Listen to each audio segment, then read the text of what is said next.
Hello students, welcome back to another video session. और आज के इस वीडियो लेक्चर में हम लोग डिस्कस करने वाले हैं बहुत ही इम्पोर्टेंट और बहुत सिंपल, है ना, आपको बहुत आसानी के साथ समझ में आएगा, लेकिन बहुत tricky numerical approach in solving situations based on projectile motion. Yes, kinematics in 2 dimension from class 11, जो अभी 11 में पढ़ने वाले बच्चे हैं उनके लिए, as well as for those who are preparing for JEE as well as for NEET entrance examination, उन सभी के लिए ये पर्टिकुलर वीडियो बहुत यूज़फुल है, बहुत इंटरेस्टिंग है। तो उम्मीद करूँगा कि आप वीडियो को शुरू से लेकर अंत तक पूरा देखेंगे, और अगर आपको अच्छा लगे तो लाइक, शेयर एंड सब्सक्राइब करना न भूलें। तो चलिए शुरू करते हैं। Well, so let's continue. This is the question जो आज हम लोग डिस्कस करने वाले हैं। ये प्रोजेक्टाइल का क्वेश्चन है बेस्ड ऑन इंक्लाइन प्लेन। तो आप देख चुके हो कि इंक्लाइन प्लेन का मैंने थ्योरेटिकल कॉन्सेप्ट बेस्ड वीडियो भी बनाया है। आप अगर चाहो तो आप प्लेलिस्ट में जाओ के देखोगे तो आपको मिल जाएगा। तो जनरल टर्म में इस एंगल को अल्फ़ा, इस एंगल को थीटा से हम लोग जनरल मतलब रिलेट करते हैं। और यहाँ जो क्वेश्चन दिया है कि इंक्लाइन प्लेन का बॉटम मोस्ट पोजीशन A, वहाँ से एक पार्टिकल को u वेलोसिटी से प्रोजेक्ट किया जा रहा है, and it is asked that after what time, देखिए क्वेश्चन वही कह रहा है, in the given figure after what time the direction of motion of the particle becomes parallel to the incline plane. यानी कि पार्टिकल कौन सा इंस्टेंट में पहुँच के उसका direction of motion parallel to incline plane होगा, और उस वक्त उस पार्टिकल का इंक्लाइन प्लेन से डिस्प्लेसमेंट कितना होगा, है ना। यानी कि वो इंक्लाइन प्लेन से कितना परपेंडिकुलर डिस्टेंस में होगा। किसी भी पॉइंट का किसी भी लाइन से या प्लेन से डिस्प्लेसमेंट का मतलब क्या है, शॉर्टेस्ट डिस्टेंस, और किसी भी लाइन से किसी पॉइंट का शॉर्टेस्ट डिस्टेंस क्या होता है, परपेंडिकुलर डिस्टेंस।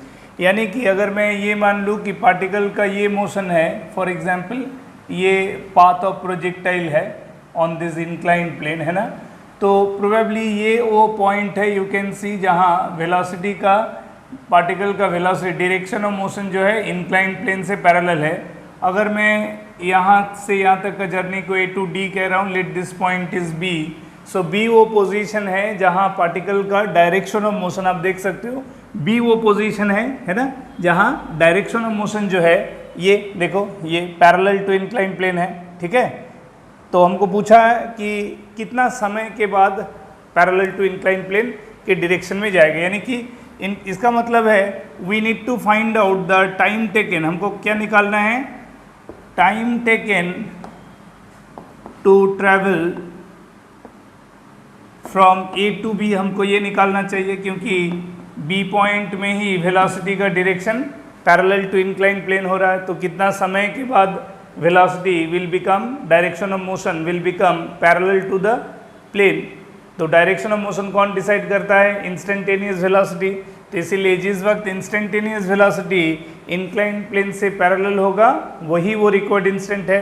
तो वो इंस्टेंट अगर B है तो मुझे A से B तक जाने का टाइम निकालना पड़ेगा। और दूसरा जो चीज़ है कि A से B का ये डिस्प्लेसमेंट कितना होगा, small D, perpendicular distance of separation of the point B from the line AD or from the plane AD। तो सबसे पहले हम लोग ये कह सकते हैं कि जो given velocity है, it can have 2 velocities like this, ठीक है।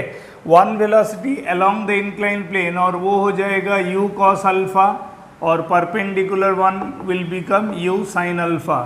तो हम लोग अगर ये देख रहे हैं कि पार्टिकल को जैसे ही प्रोजेक्ट किया गया, वो अगर B पॉइंट में पहुंच के उसका, ये जो B पॉइंट कह रहे हैं, उसका वेलोसिटी अगर वहाँ V है, वो जो कि parallel to this AD line है ना, तो इसका मतलब इस डायरेक्शन में उसका वेलोसिटी उस वक्त 0 है।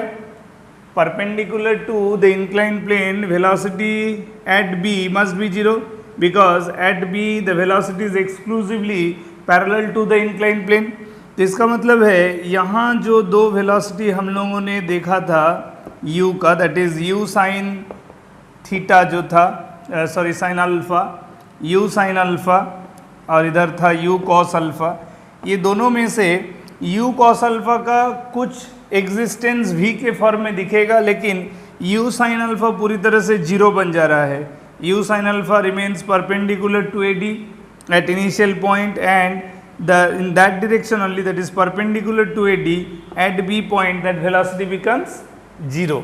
तो हम लोगों को करना क्या है, we need to write down using the direction perpendicular to the inclined plane, inclined plane से परपेंडिकुलर डायरेक्शन में अगर हम लोग यूज़ करेंगे inclined plane from A to B का जो मोशन है वो मोशन को परपेंडिकुलर टू इंक्लाइंड प्लेन के डायरेक्शन में हम लोग यूज़ करेंगे। तो देखो बी में वो वेलोसिटी 0 और ए में कौन सा डायरेक्शन में लिख रहे हैं, using the direction perpendicular to the inclined plane. तो इंक्लाइन प्लेन से परपेंडिकुलर डायरेक्शन में from A to B point पे perpendicular to incline plane velocity 0 और ए पॉइंट में perpendicular to incline plane is u sine alpha minus g cos theta into T.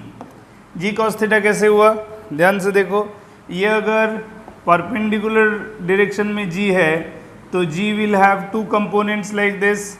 Geometrically ये अगर theta था तो ये भी थीटा है, यानी कि ये कंपोनेंट है जी कॉस थीटा और ये कंपोनेंट है जी साइन थीटा। समझ में आ रहा है कि नहीं। रिजोल्यूशन ऑफ वेक्टर बहुत इंपॉर्टेंट है इन राइटिंग इक्वेशंस। मतलब अगर प्रॉपर रिजोल्यूशन नहीं कर पाओगे तो दिक्कत क्या होगा, जब हम लोग इक्वेशन राइटिंग करेंगे ना, जब इक्वेशन लिखेंगे प्रॉब्लम सॉल्व करने के लिए, तब कौन सा डायरेक्शन में कौन सा मैग्नीट्यूड ऑफ वेक्टर होगा, चाहे वो वेलोसिटी वेक्टर है या एक्सेलरेशन वेक्टर है या फोर्स वेक्टर है, इसको हम लोग डिसाइड नहीं कर पाएंगे।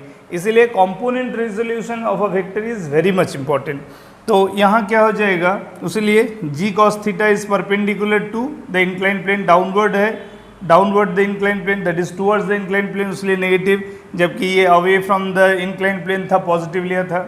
तो इसका मतलब है t का वैल्यू हो गया u sine alpha divided by g cos theta. यहाँ अल्फा और थीटा ज्योमेट्रिकली दोनों 30 डिग्री है, तो हम लिख सकते हैं साइन अल्फा का मतलब हाफ, साइन 30 इज हाफ, तो ये हो जाएगा u/2 और नीचे g into cos theta, theta 30 degree तो कॉस 30 होगा √3/2। तो बाई 2 काट देंगे तो हमको रिक्वायर्ड टाइम मिल गया कितना, u/√3g। इतना समय लगेगा, है ना। Could you follow this one, कितना समय लगा पार्टिकल को उस इंस्टेंट में पहुंचने के लिए जिस इंस्टेंट में उसका डायरेक्शन ऑफ मोशन क्या हो रहा है, इंक्लाइन प्लेन से पैरेलल हो रहा है। ठीक है, ये हुआ एक part, the first part of the question where we had to know the time taken to reach that required instant. ठीक है, अब हम लोग कैलकुलेट करेंगे तो फिर उस इंस्टेंट में how far it is away from the incline plane.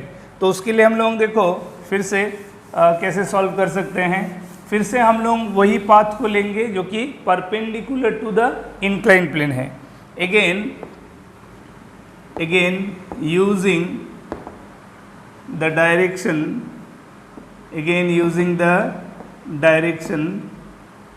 perpendicular to